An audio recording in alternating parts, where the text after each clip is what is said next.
All right, what is going on today? So, welcome to Haymar. Good morning, good afternoon, good evening, whatever time you're watching this or listening to this at. I just want to say thank you so much from the bottom of my heart for stumbling on this, because you are the reason I make this type of content. And what I mean by that is, when I was a little kid, I really struggled a lot with my mental health. And because of that and all the struggles and kind of adversities I've faced, I really just wanted to make this YouTube channel and this podcast to talk about not only the struggles that I've overcome, but also some of the tips or tricks that I've used to try and get ahead of the curve and not have these problems again.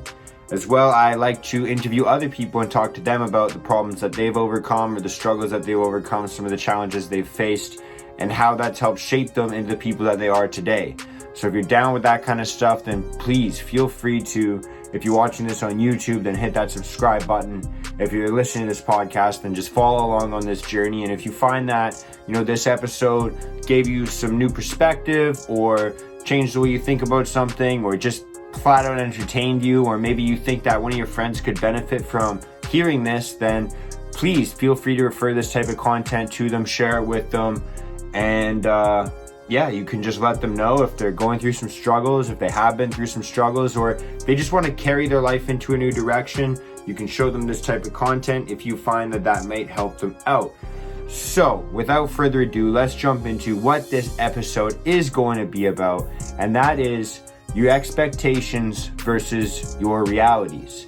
And I'm going to talk about this specifically in regards to, social media and how we set our goals. Now, obviously, as we all know, that when you set a goal and then you don't achieve it, it can be very disappointing and sometimes even depressing. When you have these expectations and then they don't come to fruition, you don't meet those expectations, and you find out that reality is a little bit more, dulled down than what you expected. And this can happen because we watch all these people on YouTube, and we look at all these pictures on Instagram, all these highlight reels on TikTok or whatever it may be, whatever social media you use, maybe Facebook, whatever. And you set your goals and your expectations of your life based off of these people who are posting these pictures and videos and talking about whatever's going on in their lives. And maybe it's the vacation they're going on, but likely in 2020, it's probably not. Maybe it's the cars they buy, maybe it's the houses they live in, maybe it's the person they're dating, maybe it's the body they have, maybe it's whatever, even the clothing they're wearing, maybe, I don't know, but whatever they're showing you, and then you set your own expectations and goals based off of that. And you have to understand that, that's not always their real life. That's not always their everyday life. It's just a highlight reel. And half the time, you hear these stories about people renting Lamborghinis just for the picture. Or maybe they do have the Lamborghini, but they're in debt for it. I've even said that before. You have no idea what other people's situations are like. The point is, when we see these types of things on social media and then we set our goals and expectations off of them, sometimes, I'm not saying all the time, but sometimes it can be very easy to set maybe unrealistic or unattainable goals. And we base our expectations on those goals. And a lot of the time, these are things that are just very surface level, or they don't really have much importance or significance to us. We just want to be able to post about them when we get these things.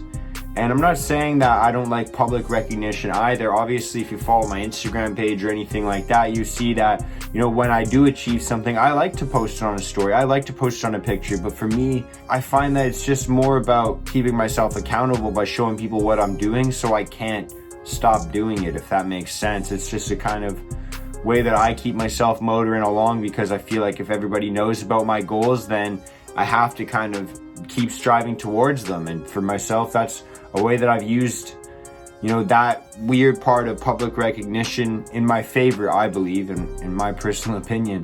What I'm trying to say to you is, you don't want to base your goals, your expectations on other people. It's fine to set huge goals. It's fine to set goals that seem a little bit unattainable to other people. Trust me, I'm all about that. But set it based off your own life.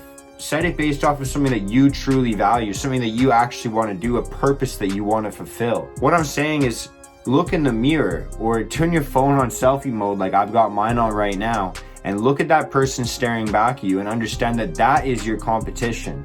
Not only that, but that is the person that you want to make proud. That is the person that you want to give you recognition. That is the person that you truly want to make happy, because you have to almost be your own hero in that sense. You have to set these goals for yourself because you believe you deserve them, not because of somebody else having it already or saying that you need it in your life. This has to be internally driven.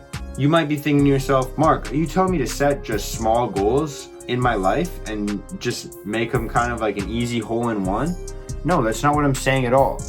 What I'm saying is it's fine to set huge goals. It's fine to set goals that seem unattainable, but one trick that I use to keep myself motivated and keep myself pushing towards these goals is to take a big goal and then break it down, base it off of something that I can measure in my life right now, and then continuously make those goals larger and larger as I start to achieve them. So if my goal is to, gain 15 pounds of muscle, that seems like a huge goal and it seems like it might take a long period of time, but then I'll break it down into maybe 5-pound increments.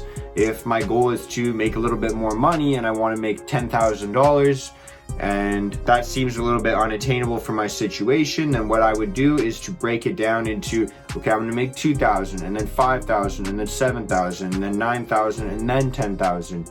And that way I can kind of see the progress on a more,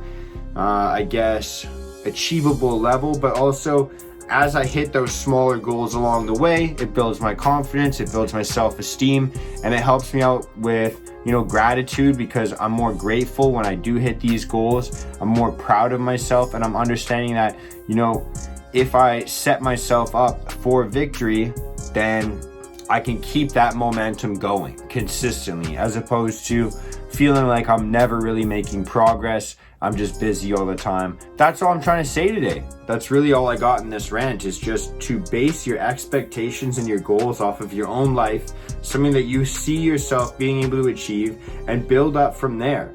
Make small goals to keep yourself motivated, especially in a year like 2020 where it's very easy to feel like you've been very stagnant, and that's fine if you are, because we've all felt that way as well.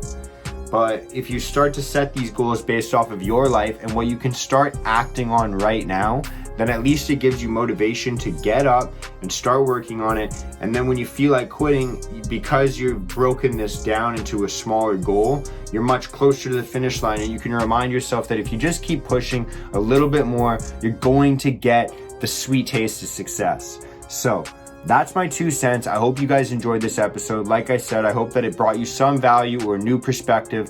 Whatever it is, that's it. That's all I got. So thank you so much for listening to this or watching this.